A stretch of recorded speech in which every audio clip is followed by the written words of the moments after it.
Split tunneling is one of the most common extra features you'll see from a VPN, but there's a good chance you've never even tried to use it. You could be missing out. Today, I'll explain in super simple terms just what split tunneling does, how to use it safely, and what's more, a whole 10 different situations where it could be a real benefit to you.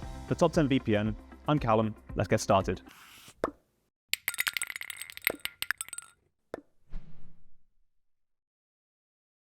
Split tunneling is actually really straightforward.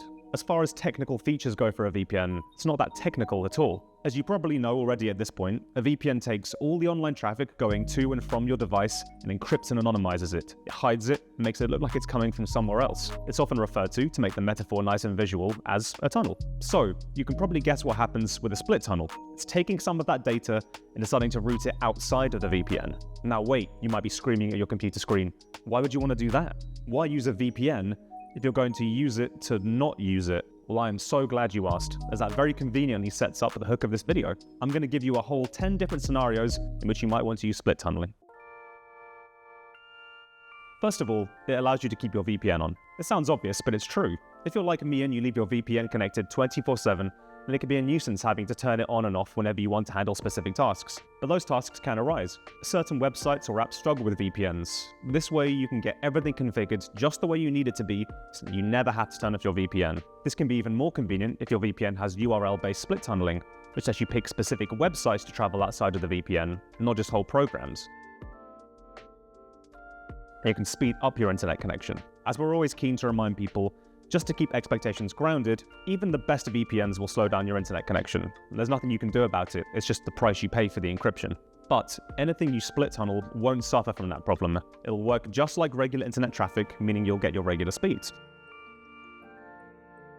One aspect of VPNs that's rarely talked about is how it uses more cellular data. We conducted first-hand testing and were frankly really surprised to see that using a VPN can increase your bandwidth usage by as much as 20%. If you're on a restrictive data plan, then that can really add up. Or you can pick and choose which apps actually use the VPN and avoid chewing through your data. Similarly, your VPN might have a data cap. Most good free VPNs limit how much data you have access to every month. Split tunnel the most data-hungry apps or programs and watch your allowance stretch further. If you're a torrenter, then you already know why a VPN is vital. By encrypting your torrenting client, you prevent your IP from being exposed to all those other torrenters, and you hide what you're downloading from your ISP. So why not look at the split tunnel from a slightly different perspective? You can make your torrent client the only thing that gets protected by your VPN, leaving everything else to travel as normal. Some VPNs actually offer inclusive versus exclusive split tunnels to make setting this up quicker. It's the same with gaming. You don't want to give away your IP address in online games, or even worse, risk being doxxed. But gaming uses up loads of data. Set up your split tunnel so that the games you play are the only thing that travels through the VPN, saving bandwidth for other apps. Or perhaps you wanted the opposite. Perhaps you're playing on a private server exclusively with friends you know and trust. Split tunnel a game you're playing and you won't suffer any hits to your ping. Number 7 is for accessing local network resources. Working in an office, this is one that gets me constantly. When you turn on a VPN, you often lose access to all other devices on your local network. Most commonly, that means wireless printers. But it can also mean no access to other computers, remote hard drives, or shared servers. In fact, this is such a common and annoying issue that lots of popular VPNs actually have a dedicated feature for allowing connections to devices on the local network. However, in our testing, we found they don't always work that well. Split tunneling can solve that headache. Some sites and services just outright block VPN traffic. Big ones too. Spotify, Ticketmaster, Steam, even Wikipedia blocks you from making edits while using a VPN. Your bank might block you from logging in if it detects you're on an IP address that it doesn't trust. Rather than turning your VPN off and on every time you want to use one of those services, just run them through the split tunnel. We talk a lot about using VPNs to unblock streaming services that are only available in certain countries, like different Netflix libraries, for example.